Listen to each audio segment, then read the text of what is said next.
ಇದ್ದರೆ ನಾನು ಸುಮಾರು ಒಂದು 2 ಹೆಚ್ಚು ಕ್ಯಾಬಿನೆಟ್ ನೂತನ ಸದಸ್ಯರನ್ನ ಆಯ್ಕೆ ಮಾಡಿ ಅವರಿಗೆ ಮಾರ್ಗದರ್ಶನ ಕೊಟ್ಟಿದ್ದೇನೆ.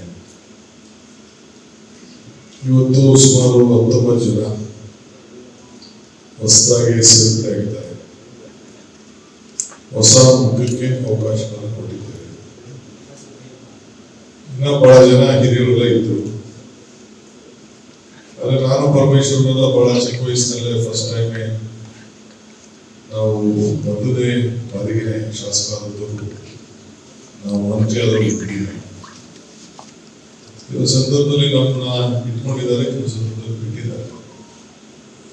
ಆದ್ರೂ ನಡ್ಕೊಂಡು ಬಂದು ಇಲ್ಲಿವರೆಗೂ ನಾವಿಬ್ರು ಈ ಸ್ಥಾನದಲ್ಲಿ ನಿಂತಿದ್ದೇವೆ. ಸೊ ಇವತ್ತು ಎಕ್ಸ್ಪ್ಯಾನ್ಷನ್ ನಡೆದಿದೆ. ಬಹಳ ಜನ ಇದ್ರು, ಬಹಳ ಕೇಪಬಲ್ ಜನ. ನಮ್ಮ ನಂಬರು ತಪ್ಪುತ್ತಿದೆ 138 139 ನಮ್ಮ ನಂಬರು ಇತ್ತು. ಸುಧಾಕರ್ ಒಬ್ಬರು ನಮ್ಮ ಜೊತೆ ಇಲ್ಲ. ಸೊ ದೊಡ್ಡ ಪಕ್ಷ. ಸೊ ಬಹಳ ಆಸೆ ಆಕಾಂಕ್ಷೆಗಳು ಬೇಕಾದ ಜನಕ್ಕೆ ಎಲ್ಲರೂ ಎಲಿಜಿಬಲ್. ಯಾರು ಎಲಿಜಿಬಲ್ ಇಲ್ಲ ಅನ್ನೋರು ಯಾರು ಇಲ್ಲ. 138 ಜನನು ಎಲಿಜಿಬಲ್ ಇದ್ರು. ವಿಧಾನ ಪರಿಷತ್ ಸದಸ್ಯರು ಎಲಿಜಿಬಲ್ ಇದ್ರು. ಸೊ ನಮ್ಮ ಪಾರ್ಟಿ ಒಂದು ತೀರ್ಮಾನ ಮಾಡಿ ಒಂದು ಡಿಸಿಷನ್ ಕೊಟ್ಟಿದ್ದಾರೆ. ಅದಕ್ಕೆ ನಾವೆಲ್ಲ ಬದ್ಧರಾಗಿದ್ದೇವೆ. ಹಿಂದೆ ಕೂಡ ನಾನು ಪರಮೇಶ್ವರ್ ಅವರು MLA ಆಗಿ ಬಂದಾಗ ವೀರೇಂದ್ರ ಪಾಟೀಲ್ ಮುಖ್ಯಮಂತ್ರಿ, ಬಂಗಾರಪ್ಪನವರು ಕ್ಯಾಬಿನೆಟ್ ಇರಲಿಲ್ಲ, ವೀರೇಂದ್ರ ಮಲ್ಲಿಕಾರ್ಜುನ ಖರ್ಗೆಗೂ ಕ್ಯಾಬಿನೆಟ್ ಇರಲಿಲ್ಲ, ಧರ್ಮಸಿಂಗ್ ಇರಲಿಲ್ಲ, ಲಕ್ಕಪ್ಪನೂ ಇರಲಿಲ್ಲ. ಇಂಥವೆಲ್ಲ ಬೇಕಾದಷ್ಟು ಜನ ಸೀನಿಯರ್ಸ್ ಎಲ್ಲ ಕೂಡ ಇರಲಿಲ್ಲ. ಅದಾದ್ಮೇಲೆ ಕೃಷ್ಣ ಅವ್ರ ಕಾಲದಲ್ಲೂ ಲೆಜಿಸ್ಲೇಟರ್ ಕ್ಯಾಬಿನೆಟ್ ಇರಬೇಕಾಗಿತ್ತು. ಬಹಳ ಆತ್ಮೀಯರು ಕೂಡ ಹಾಗಾಗಿರಲಿಲ್ಲ.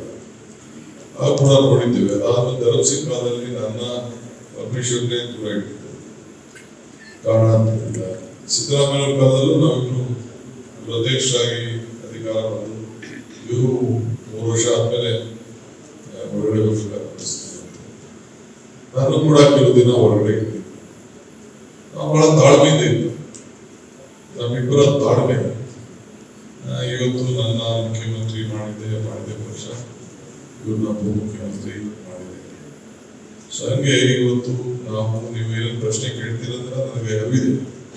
ಏನೇನು ಪಾಯಿಂಟ್ ಆಗ್ತೀರಿ, ತುಮಕೂರು ಮೀಟಿಂಗು, ಅಲ್ಲಿ meeting, Kolar meeting, Chikkaballapur meeting, Shivamogga meeting, Raichur meeting, Ballari meeting ಎಲ್ಲ ಹೇಳ್ತೀರಿ. ನೀವೆಲ್ಲ ಬಿಜಾಪುರ ಮೀಟಿಂಗ್ ಎಲ್ಲ ಪ್ರಶ್ನೆಗಳು ಅವ್ರು ಹಿಂಗೆ ಹೇಳಿದ್ರು ಅಂತ ಎಲ್ಲ ಹೇಳ್ತೀರಿ. ಈ ನಡ್ಕೊಂಡು ಬಂದಂತ ಪದ್ಧತಿ ಇದೆಯಲ್ಲ, ಇದು ಏನ್ ಮಾಡ್ತೀರಿ? ಇರೋದು 33 ಸ್ಥಾನ.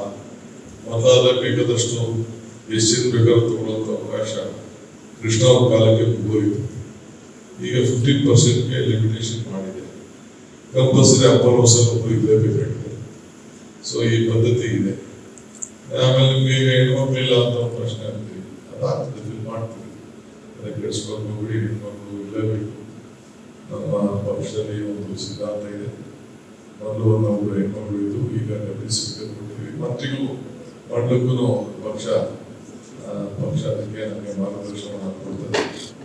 ಸೊ ಆದ್ರೂ ಕೂಡ ಈಗ ನಾನು ಇಷ್ಟೊತ್ತು ಕ್ಯಾಬಿನೆಟ್ ಮೀಟಿಂಗ್ ಅಲ್ಲಿ ಎಲ್ಲ ನನ್ನ ಫ್ರೆಂಡ್ಸ್ಗೆ ಏನೇನು ಸವಾಲುಗಳಿದೆ, ಏನೇನು ಸಮಸ್ಯೆಗಳು ಬರ್ಬೋದು, ಇವೆಲ್ಲ ಕೂಡ ನಾನು ಎಕ್ಸ್ಪ್ಲೇನ್ ಮಾಡಿದ್ದೀನಿ.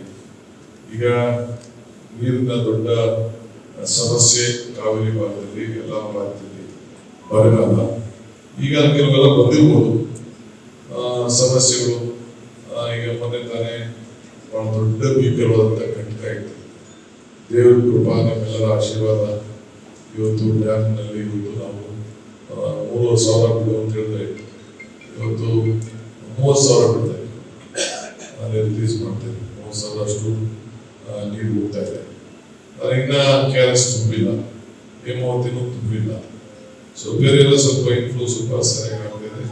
ಮಧ್ಯ ಸ್ವಲ್ಪ ಕಡಿಮೆನೂ ಆಗಿತ್ತು. ಅದೇ ರೀತಿ ಮಲೆನಾಡಲ್ಲೂ ಮಳೆ ಬರ್ತಾ ಇದೆ ಸ್ವಲ್ಪ. ಇನ್ನ ತುಂಗಭದ್ರಾಗೆ ನೀರು ಸಾಕಷ್ಟಿಲ್ಲ. ಇನ್ನ ಬರೀ ಆರ್ಮಟ್ಟಿ ಮಾತ್ರ ಸ್ವಲ್ಪ ನೀರು ಬರ್ತಾ ಇದೆ.